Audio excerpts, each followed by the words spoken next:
दोस्तों, तो मैं अभी चर्चा करूंगा कि समानता का अधिकार जो संविधान के अनुच्छेद 14 से लेकर 18 तक में वर्णन है।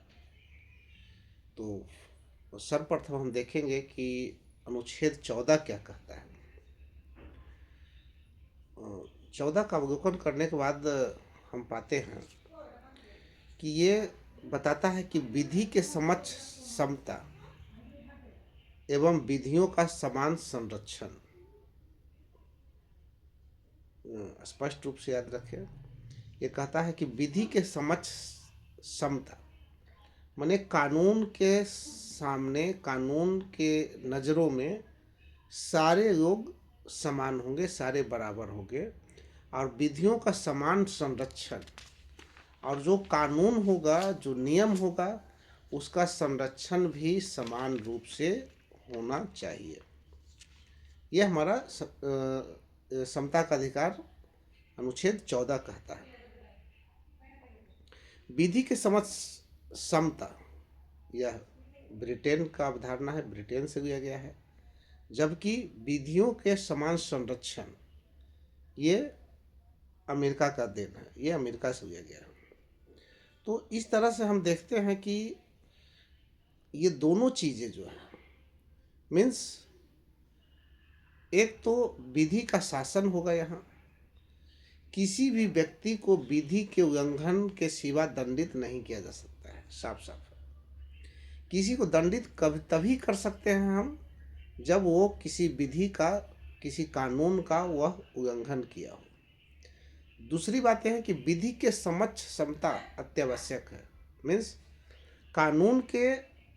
कानून सभी के लिए बराबर है और कानून सबके लिए समान है, चाहे वो ऊंच हो, नीच हो, गरीब हो, सामाजिक रूप से पिछड़ा हो, आर्थिक रूप से पिछड़ा हो। कानून को सभी को पालन करना है और कानून सभी के लिए बराबर है और कानून के सामने भी सभी लोग बराबर है। तो ये हमारा कहता है अनुच्छेद 14। अगर 14-15 की हम बातें करें तो हमारा अनुच्छेद 15 कहता है कि राज्य किसी नागरिक के साथ धर्म, मूल वंश, जाति, लिंग और जन्म स्थान के आधार पर किसी प्रकार का, अच्छा उसमें भी केवल, मीन्स केवल धर्म, मूल वंश, जाति, लिंग और जन्म स्थान के आधार पर भेदभाव नहीं करेगा, विभेद नहीं करेगा। अब देखिए यहाँ साफ साफ चीज़ है कि यही पॉइंट है जिसके आधार पर विभेद, यही केवल और केवल यही पॉइंट है जिसके आधार पर विभेद राज्य किसी भी नागरिक के साथ नहीं करेगा। मीन्स इसका साफ साफ मतलब है कि इसको छोड़कर बाकी के साथ जो है न्याय उचित तरीके से वो विभेद कर सकता है। अब देखिए वो विभेद कैसे करता है, तो चूंकि इसी में सारा कुछ छिपा हुआ है। अनुच्छेद 15 कहता है कि ये 5 चीज़ें जो है, धर्म, मूल वंश, जाति, लिंग और जन्म स्थान, इसके आधार पर विभेद नहीं करेगा। तो इसको छोड़कर दूसरे चीज़ों पर विभेद कर सकता है। अब विभेद कहाँ कर सकता है? जैसे देखिए, राज्य जो है बच्चों के लिए, महिलाओं के लिए, सामाजिक रूप से पिछड़ों के लिए, गरीबों के लिए विशेष व्यवस्था कर सकता है।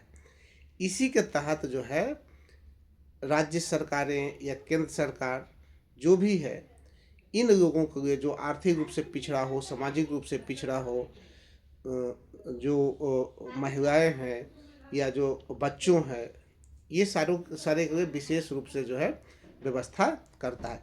इसके साथ जो है एक रूपता लागू नहीं होगा, क्योंकि अगर उसको विशेष सुविधा, विशेष चीज़ों अगर हम नहीं देते हैं तो फिर उस जो है समान रूप से उसका जो है वृद्धि विकास हो ही नहीं सकता है। इसलिए ये सारे लोगों को विशेष रूप से अलग से सुविधाएं प्रदान की जाती है ताकि वो भी जो है समाज में बराबर रूप से सबके साथ जो है फले और फूले। तो आज का वीडियो इतना ही तक।